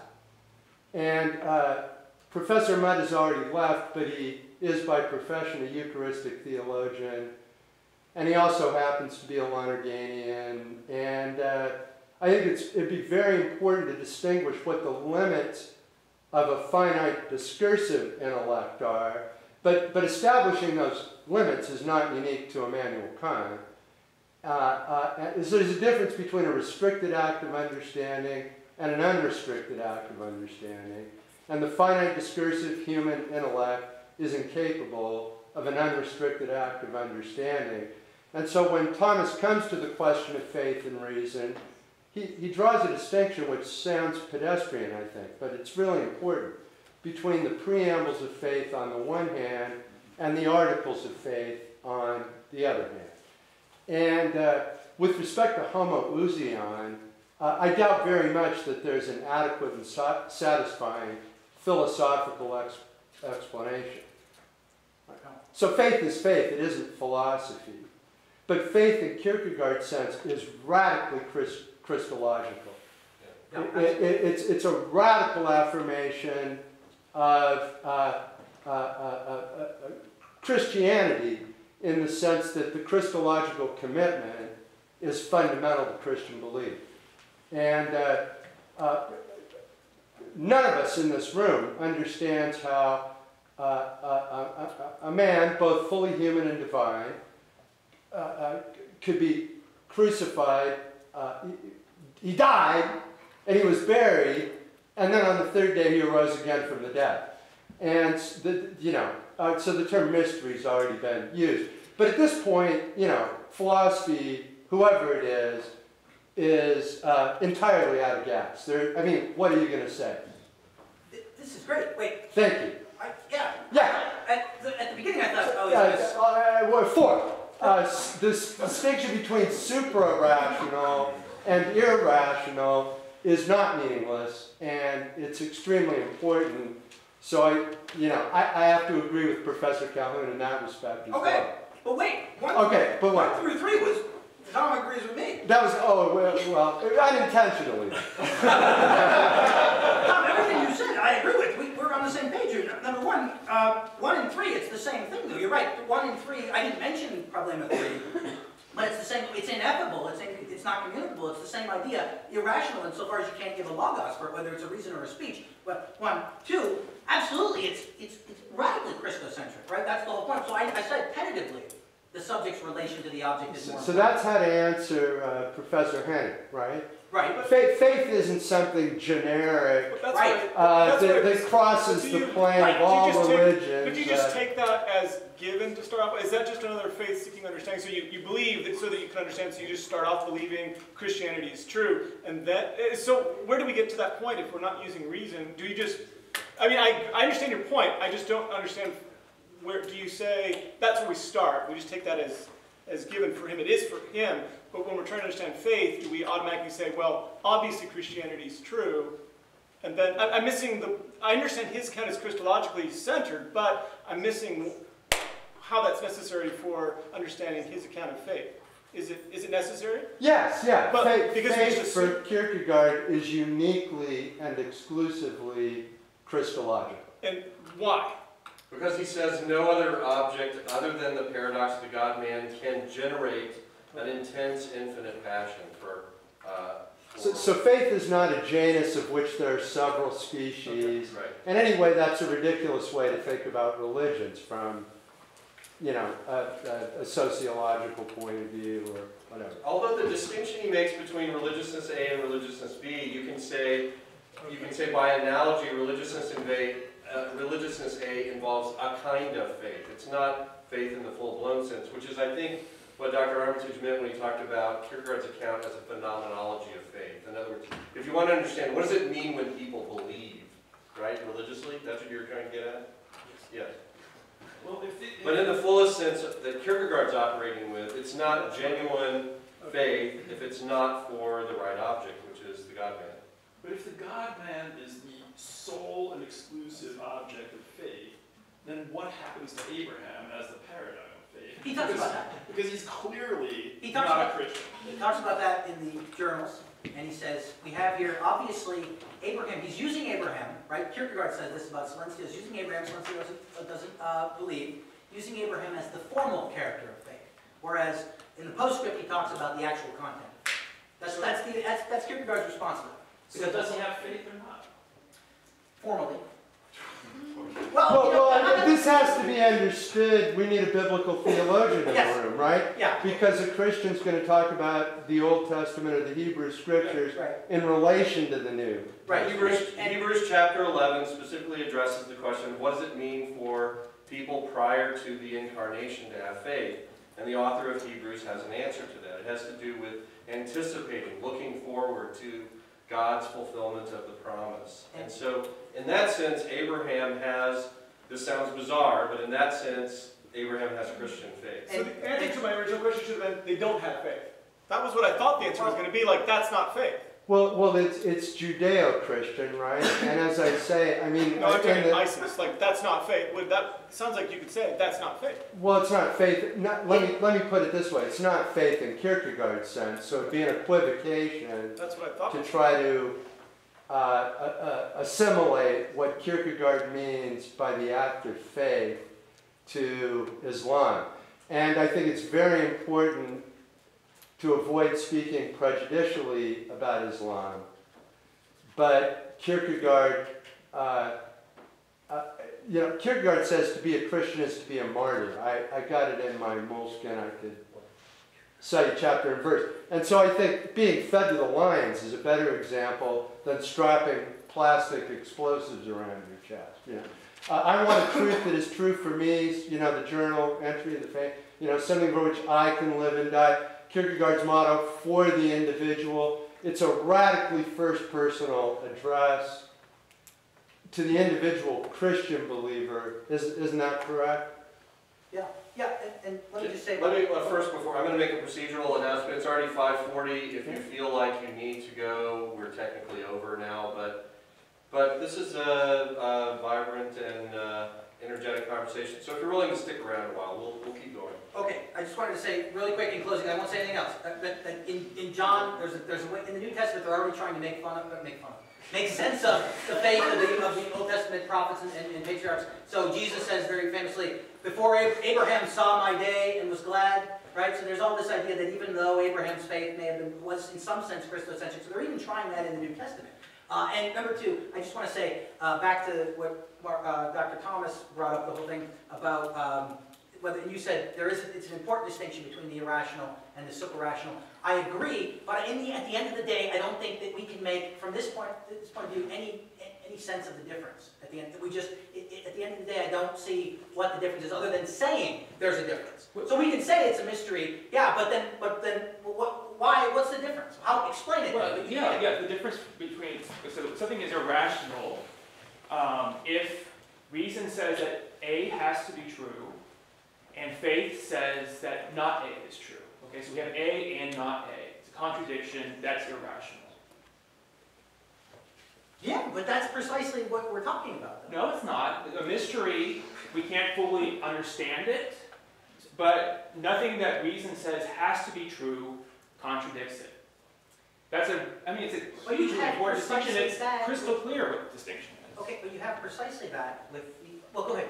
Dr. Lane, want to get no, go ahead. But you have precisely that with the teleological suspension of rationality. That's No, precisely... teleological suspension of the ethical. Which is the rational, as you said, because 1 and 3 are connected. So 3 is in the end logos, the rational, the speech. It's ineffable, you can't explain it. So, yeah. So what you're saying, it is irrational. It's not just super-rational that Kierkegaard is at. I'm saying phenomenologically there's no distinction, because when he's talking about the teleological suspension of the ethical, he's talking about the Kantian ethical, in a sense, the command of practical reason, or the command of duty, right, towards the individual, right? The universal. Here's the contradiction of faith: is the individual stands higher than the universal. That's Mr. Gravel's been trying to get in here. So it sounds like Kierkegaard, and perhaps you, are giving a phenomenological account of faith for the believer from his or her own perspective or his own subjectivity. You clarified earlier when I asked you what absurd means, that absurd for Kierkegaard, there's the absurd and then there's absurdity, or there's nonsense and then absurdity. That is not nonsense, it's not logical contradictories, but that it's still absurd phenomenologically. This is one thing that came to my mind when I was studying it was, it's sort of like Kierkegaard is giving a phenomenology, not the phenomenology, just like in the same way you can look at the Human Genome Project. It's really a Human Genome Project. It's the genome of one human, but every single human has a slightly different genome. So I think that distinction, I think that distinction clarifies even what Dr. Henning and the others are trying to get. It's like you look at Thomas Aquinas, and when he's trying to explain faith, he's not giving a phenomenological account. Right. So it sounds like you're doing different projects here. And Tom was getting at this, Dr. Janot was getting at this when he was talking about, I lost my train of thought, but the idea that, wait, repeat that last part again? That this isn't a generic kind of faith, right? But at the same time, there is that, so Kierkegaard will say one thing and then pull back. So he does say the absurdity is not nonsense, but then talks about it as if it's nonsense and irrational. Right? And he says, of course, this is the particular individual faith, and it can't be understood from outside, but then tries to, there is universal claims here, even though, and as everybody's picking up on that and getting mad about it, it's, yeah, but that's good. Yeah. But, well said, yeah, go. Can I come back to the analogy that you developed so well, Professor Armitage, of erotic love, and situate this in the context of love and marriage? and make the point that's already been made quite capably by both of you and about which you agree. And I'll introduce the term covenant maybe at this point.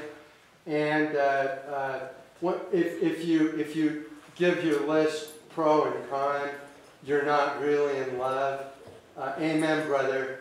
But you enter into a covenant with another person, and you make a promise or you take a vow.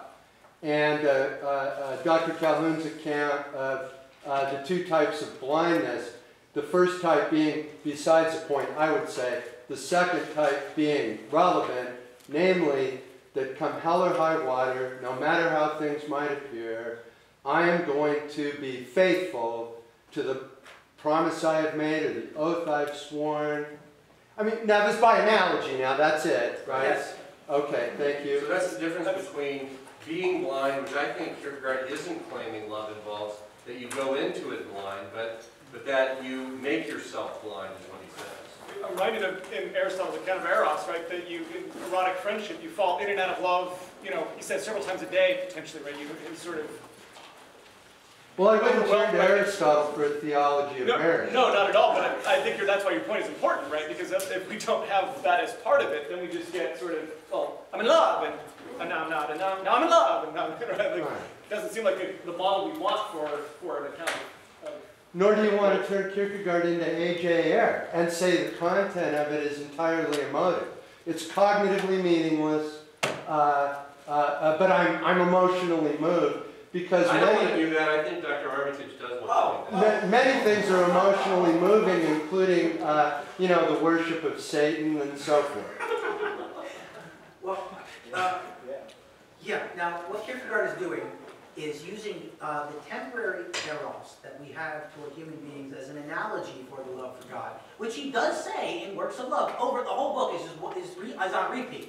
Love needs to become a duty. Love needs to become a duty. It has to be chastened by duty. It has to be. So, but he calls it the second ethic. So, how do we reconcile all this? I take that, and that's not synonymous. No, it isn't. Yeah. So after the Corsair affair, Kierkegaard stops writing synonymously. And he does speak in his own voice, like an attack on Christendom. Right. So how do we reconcile it? The only way I can reconcile that is to say... And we've left the system out. So there's a hothouse of development between Kant and Hegel. And Hegel also has a sense of the ethical as the universal. But it's not quite Kantian. That's why, I'm sorry, Dr. Di Maria. But I mean, nobody would say that Kierkegaard is Kant, right? You almost said that at the end of your talk. The third critique. Yeah, you said third critique and so forth, but you know, you also mentioned religion within the limits of reason alone. Yeah. That project is pretty dramatic. Yeah, I'm saying the philosophy of religion you can extract from the third critique would be completely different from the squatting the religion book. You said universal without being subsumed under the categories of the understanding. In the perceiving of the act. So then Kant kind of falls short then, right? Maybe it'd be better to read St. Thomas. That's all I'm saying. What I was throwing out there as a possibility was to say that Kant's description again of the judgment of the beautiful, the reflective judgment, where you take the form, whatever that is, in the imagination, and it brings in the understanding, and they ring true, and they come into play, and that's felt with pleasure. That sounds like a nice descriptive analysis of what goes on in faith, because the principle that guides that is common sense, and I want everybody, you should like Bon Iver too. You hear that? And nobody else is doing that, but it's something felt, and the key is without a concept. If you throw a concept in there, it's destroyed. And that idea, and this is what he's responding to, this is why I'm very wary of introducing this bringing in rationality or concept, right? Because he wants to say that destroys it. You want to reduce the blindness a little bit, peer and speculate, you reduce the love as well. You want to reduce the absurdity a little bit, you reduce the faith. So that we're back to that quote, that to taint, and he will say this, to taint this faith with, to make it less blind, and not have the courage to become entirely blind, then you're destroying the faith. Now that's what he says. And I'm not, and I'm just throwing that out there. Apparently, yes. What are students trying to get? It's tangentially related, but it's about, you brought up the conception of love qua duty, and so this to me, it's either Kierkegaard makes a fundamental break with his comparison of love and faith, or he intentionally introduces yet another paradox. So either there's a break because, as you said with the conversation about your past significant other, an example of something you would say to her would be, "I love you because I have to."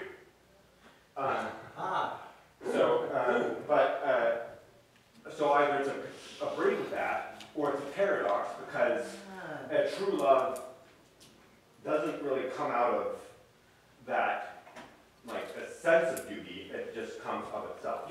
Well said. You're articulating the problem that Jean-Paul Sartre brings up in Being in Nothingness, between why he thinks love is ultimately absurd. Because we both want someone to be madly in love with us, but at the same time choose it. And you can't, right? If somebody says, "I will to be with you," what do you mean? You don't feel it? What do you mean? No, of course, I'm so in love with you. What do you mean? You're just in love, like you can't choose it, right? This is the problem. And Sartre just says, well, we're useless passions anyway. You know, human beings are useless passions. It's absurd. But this idea of the absurd is coming into Camus and Sartre as well. But they take it from Kierkegaard, and I think that's well said. I don't know how to solve that though. And let me put it this way, Tom, back to Hegel, real quick. So you have the Aufhebung as the resolution of opposites, the negation that preserves between, like thesis, antithesis, going to use the way he didn't speak of, thesis, antithesis, synthesis in the concept. The Aufhebung for Kierkegaard is eros. It's the subjectivity of the felt passion, where he wants to say there is no mediation. This is the key in Fear and Trembling. Mediation is, faith is the mediation that we cannot, as Hegel thought, go beyond faith, right? Faith goes beyond the understanding, right? So the Aufhebung is eros, is what I'm saying. We should try marriage because you're not always erotically in love with your partner. Agreed. Sometimes you despise your partner, but you've made a promise, right? And then you trust, right? And I mean, you know, and again, it's phenomenological. It's an appeal to a kind of experience that people have of remaining faithful to something or true to something, despite any outward events or appearances or circumstances. And it's not Pascalian, like if you do that, you're going to win the lottery. You just do it. So then what becomes important for Kierkegaard is not that we fall in love with God, but that God unconditionally, infinitely, and without any qualification loves us. And so to be a Christian believer is to believe not so much that we're in love with God, certainly not first, but rather that God is in love with us. And I guess now we're talking about grace and a theology of grace. And the believer lives in a world that is saturated with grace. And it's not as if it's not intelligible, but it's beyond, and you know, I mean, if you want personal examples, let's go out for some drinks. But it's beyond, right, anything that can be understood, certainly by the discursive reasoning of the finite intellect of a profoundly limited human animal, right? But that's the limitation of the animality on our reason. And there's also a divine logos. So maybe we should have started. You also left out Augustine out of your account, and Augustine's critique of Tertullian, right? And kind of, Tertullian proposes one alternative, but it's the whole force of the tradition, right? Isn't it? Or I'm thinking of the Catholic intellectual tradition. Augustine here, though, it's very dangerous because what Augustine are we talking about? I'll go. Late Augustine is right on board here with his anti-Pelagian writings. He's going all what God. Augustine says this: God throws certain people in hell by his own volition. And who are you to ask that question? And he quotes Paul in Romans 9. How dare we even ask that question? So I'm sorry I mentioned Augustine. God justly condemns unbaptized infants. We can do that some other time. Augustine's he's the church father of the marriage of Athens and Jerusalem, but what is he? Whoa, no. This is a different track, so I just want to make sure. Maybe one last question, and then we'll let the conversation continue informally. Go ahead. This is a question more based on the application of Kierkegaard's philosophy rather than the definition or the essence. Because on a personal level, I agree with the lack of reason in faith.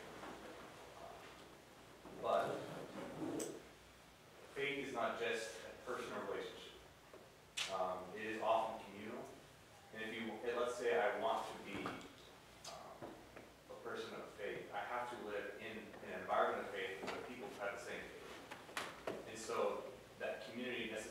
shapes my faith. And so what, on that topic, what should take precedence? The community's faith or the personal faith? And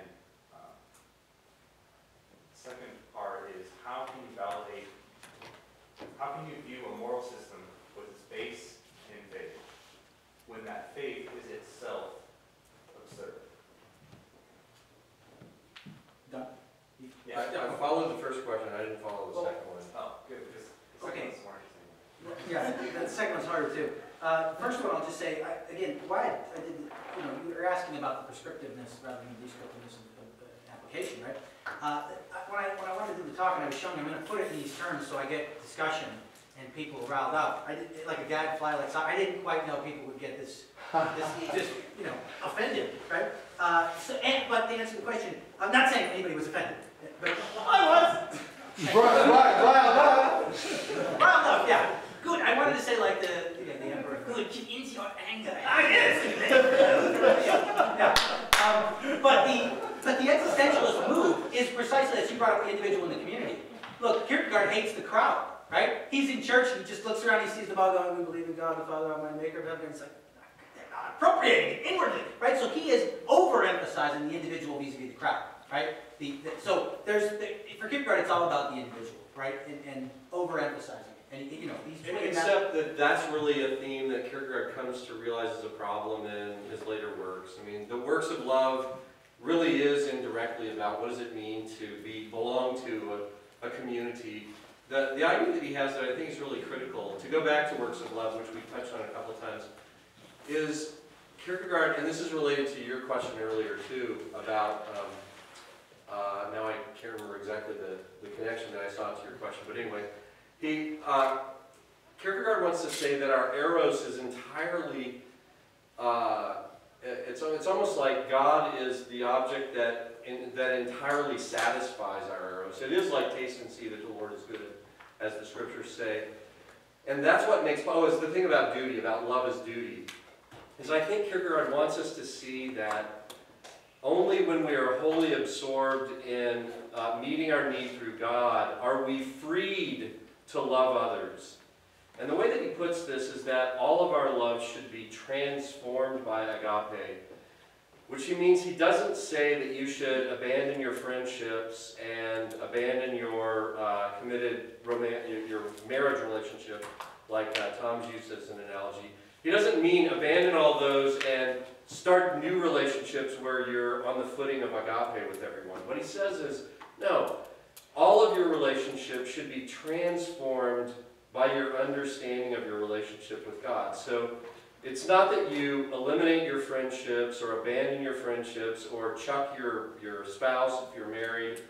None of that. What it means is, can you look at your spouse as your neighbor? Can you look at your friend as your neighbor?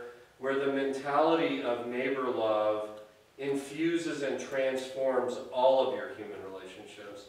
And it is true, I mean, I would certainly agree with Dr. Armitage that Kierkegaard's emphasis is on the individual, and it's because of the cultural situation that he inhabited, where he's fighting against Christendom, which is this overwhelming fake Christian culture. And he's trying to fight against that and essentially invite anyone who's willing to take seriously the demands of the gospel to see what that means. But it doesn't mean that he's opposed to the idea that a community of genuine believers could be constructed. It's just that if you ask him, okay, Kierkegaard, do you have a theory? Do you have a book where you sketch out what this looks like? He's going to say, no, I don't. I mean, you can see indirectly what it's going to involve by looking at works of love, but it's not going to be worked out as an ecclesiastical theory, let's say, a theory of the church and the structure of the church. Because the church he sees, as Dr. Armitage said, is a church that actually is a barrier to true Christianity. Because it's simply, it's an institution where you're automatically a member if you're Danish. And he finds that deeply anti-Christian. So I don't know if that helps. Yeah. But thanks for coming. Yeah. Thanks for coming.